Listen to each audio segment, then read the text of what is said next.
Ouverte le 12 juillet dernier, la réunion de fixation des prix fiscaux des produits pétroliers commercialisés en République du Congo au deuxième trimestre 2023 a vu ses rideaux tomber hier. Il résulte de l'analyse des experts de l'industrie pétrolière que le marché pétrolier mondial affiche une tendance baissière. Le Congo, dont l'économie repose sur les hydrocarbures, entend valoriser la production nationale et développer de nouvelles frontières de commercialisation des bruts.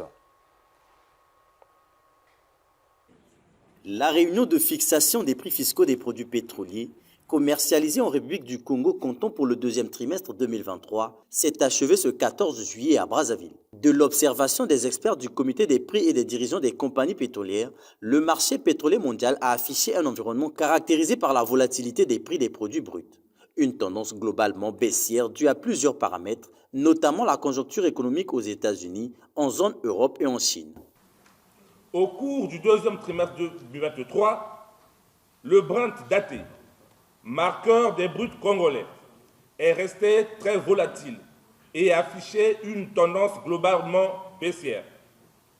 Il a amorcé le trimestre avec un prix de 85,51 $ le baril, une hausse d'environ 7% au minimum par rapport au niveau de clôture enregistré au deuxième trimestre 2023. Le Congo, dont l'économie est tributaire aux hydrocarbures, veut préserver les revenus issus des produits pétroliers, importants à l'équilibre budgétaire et à la relance du tissu économique. Les paramètres du marché devraient obliger le Congo à mettre en place des mécanismes pouvant favoriser l'ouverture de nouvelles frontières et destinations de commercialisation des produits pétroliers. S'agissant des prix fixés lors de la présente réunion, prix des bruts congolais, leur moyenne, cela a été dit, pour la période s'établit à 75,135 $ par baril. Ces chiffres soulignent les défis et les dynamiques auxquels le secteur pétrolier est confronté. Les fluctuations des prix du pétrole, nous le savons tous, peuvent avoir un impact négatif, notamment sur les investissements pétroliers dont nous dépendons tous, et donc sur l'économie pétrolière nationale, l'économie mondiale, sur les marchés financiers, et aussi même, pourquoi pas, sur la consommation mondiale, qui est celle qui tient les prix. Il est par conséquent essentiel pour les acteurs de ce secteur que nous sommes tous, et en particulier pour les gouvernements et les institutions et organes nationaux et internationaux de régulation, d'analyser, de comprendre, de suivre, de surveiller attentivement ces évolutions.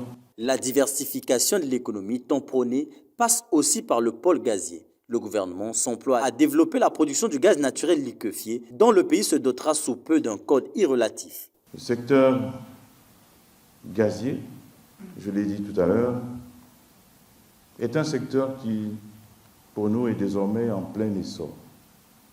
C'est un secteur dont nous sommes déterminés à faire qu'il devienne une composante essentielle de notre économie.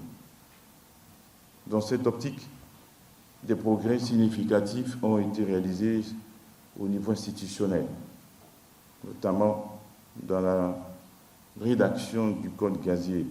Je voudrais ici saluer, premièrement, l'excellente collaboration que nous avons dans ce domaine avec la Banque mondiale, puis deuxièmement, le travail excellent effectué par M. le directeur général des hydrocarbures, qui pilote ce projet avec beaucoup de brio et qui devrait nous emmener à rendre disponible ce code gazier bien avant les délais fixés avec la Banque mondiale, qui sont la fin de l'année. La réunion des prix fiscaux des hydrocarbures bruts produits au Congo